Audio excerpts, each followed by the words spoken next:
হাতিয়ার অবিলম্বে জুলাই সনদ, জুলাইয়ের হাতিয়ার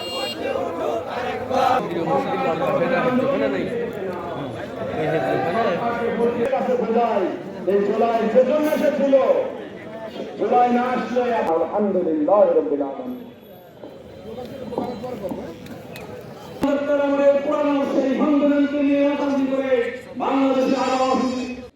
সেই আন্দোলনের পরিসমাপ্তি ঘটেছিল সরকার শেখ হাসিনা এই দেশের জনগণের উপর